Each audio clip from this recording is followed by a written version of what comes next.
So now what are we gonna do? What are we going to do? What are you doing? Scooby!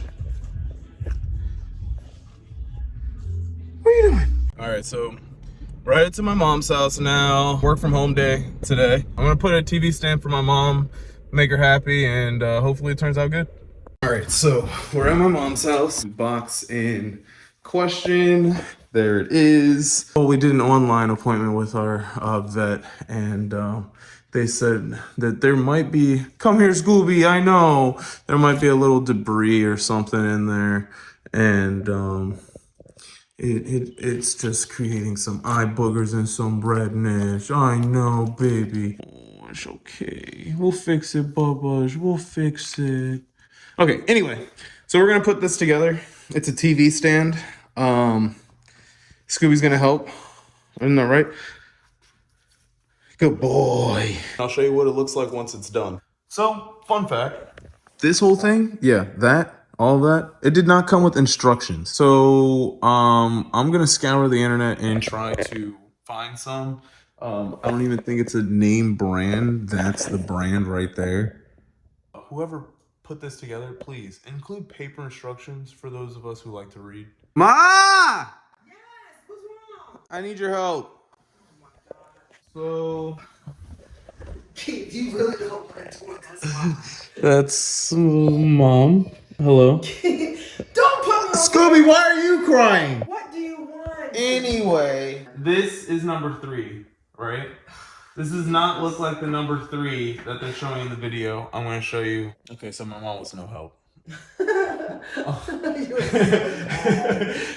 know. That's why I called you. I don't even know why I called her down. Exactly. This is why I called you. I really don't know why I called her down. I don't know either. So I'm gonna get to work. So after looking at that video, you can concur that it's not my fault. Like it's not your fault. They sent us something. Pieces. Yeah, they sent us something that clearly just doesn't work.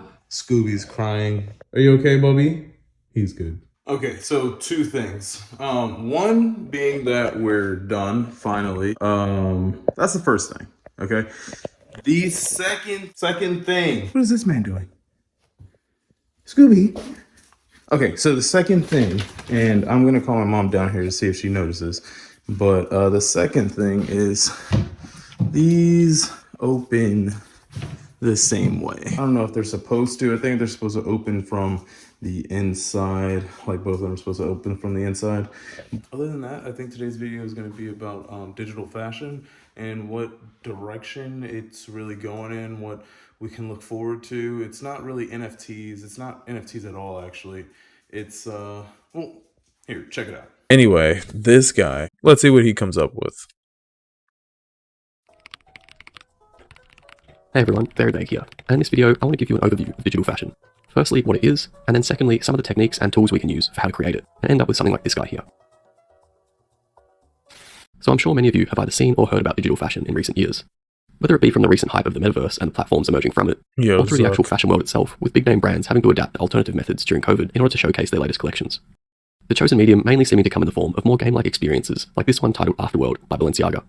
Presenting us with an albeit simple but extremely effective first-person style viewing experience, where we see for the first time fashion design showcased to us in an entirely 3D format, which is something you could say has been a long time coming, with most other design fields adopting 3D methods of representation from the early 2000s. But this of course can be attributed in part to the more tactile nature of designing clothes, as well as the technological limitations of replicating fabrics and stitchings, as really only up until relatively recently has both the hardware and software progressed to a point that is intuitive and time manageable to work with.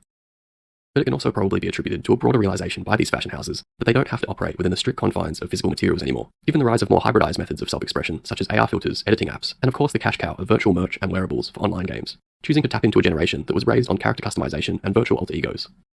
And with recent reports showing just how damaging and wasteful the fashion industry is at large, it's no surprise companies are already fully embracing this next hybridized step, acquiring some of the biggest net associated virtual marketplaces. This looks more like augmented reality, you know what I mean? Is a resource you can keep coming back to, not just for technical purposes, but also for a stylistic guide as well, as I'll be covering both the nitty-gritty technical steps of how we can create and simulate clothes in Blender, but whilst also trying to make you aware of the sort of garment or designs each tool might lead to.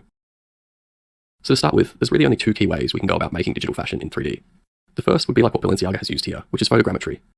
which you can basically think of as a 3D photograph in that it stitches together a bunch of images taken in real life, and then using various softwares, generates this into a baked 3D model that will end up looking something like this. Right. Then for the But second can it method, move this will involve us actually 3D without modeling our looking clothes so manually, and then crispy? running a cloth simulation on it so that it will simulate onto our avatar.